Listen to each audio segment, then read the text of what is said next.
There isn't a coronavirus vaccine just yet, but the debate is already raging about who will be the first to get it and who might refuse to take the vaccine. Now, infectious disease experts have said that to reach herd immunity, about 60% of the U.S. population, at the very least, needs to be vaccinated. Now, our next guest has a bold idea. How about paying everybody $1,000 to take the coronavirus vaccine once it becomes available to reach herd immunity as soon as possible and move into that post-coronavirus pandemic world and also help with the U.S. economy? Joining us now is Robert Litan, non-resident senior fellow at the Brookings Institution. Robert, this is a bold idea. Do you think the federal government will actually go along with a proposal like this to pay people $1,000 to take the vaccine once it becomes available? Well, I think once you go through the math, the alternatives look a lot worse, and I'll explain why. You just said that infectious disease experts say we need 60% of the population to be inoculated. The problem is that no vaccine is perfect. Dr. Fauci has said he'd be really happy if we had one that was only 75% effective. So if you do the math and we get one that's 75% effective, that means that you need 80% of the population to take the shot in order to achieve 60% herd immunity. Now, what are the chances of that?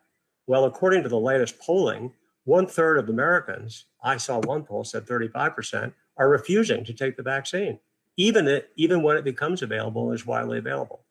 So that doesn't get you to 80%. Now, Dr. Fauci has also been quoted saying, we're not going to force people to take the vaccine. And frankly, I think if the government tried to force people, you'd have a huge counter reaction, much worse than the anti-masking kind of thing that we see today. So you can try to have people persuade, you have a massive public education campaign, but I think it's going to be really hard to cut into that hardcore 35% that's going to refuse to take the vaccine. So as an economist, I say to myself, well, what's the only way we're going to get there? Pay people. Now, the question is how much? I'll be the first to tell you, I don't know how much, but I don't think $100 is going to do it. I think if you paid $1,000 a person, so for a family of four, you're talking $4,000, in these hard times, that's a lot of money. And I think a lot of people would take the vaccine for $1,000. And then I have a kicker on that idea.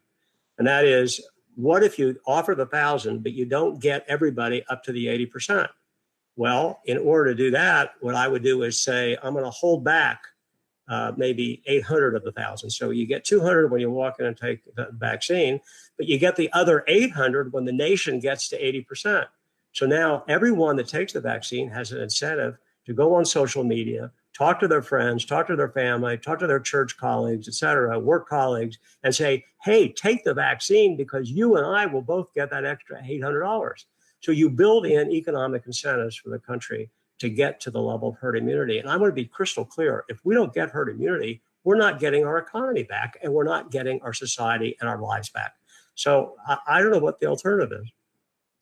I see what you're saying. Absolutely. We definitely want to get our economy back. We want to get to herd immunity.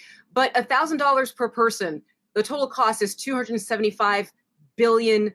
And we're seeing right now negotiations for another round of fiscal stimulus pretty much stuck between White House and top Democrats over the final price tag of that new fiscal stimulus. So that would be an additional money adding on to what they're already negotiating. So do you think there's a chance that first of all, that it would even pass with bipartisan support and that President Trump would sign such a proposal? Well, I'm not sure that it's going to be relevant until the vaccine's actually here. The reason I put this out there is I want people to start thinking about it. But $275 billion, as shocking a number as it is really chicken feed compared to what we've already given out. And we're already arguing over whether it ought to be $1 or $3 trillion additional amount of money to basically have people be compensated while they're staying home. And the alternative is, as long as people stay home and we have massive unemployment, we're losing trillions of dollars annually in lost economic output because our economy is not at full employment. And so to get a shot for $275 billion to get our lives back and get our economy back seems to be the best investment you could make. And it's cheap comparison to the alternative. It's definitely a bold proposal, and I think it will get a lot of Americans' attention there when you're I hope offering $1,000 to take the vaccine. Of course, we have to first get a vaccine, so we so. need scientists to do that work. But definitely a bold idea. Robert Litan, non-resident senior fellow at Brookings Institution. Thanks so much. Thank you.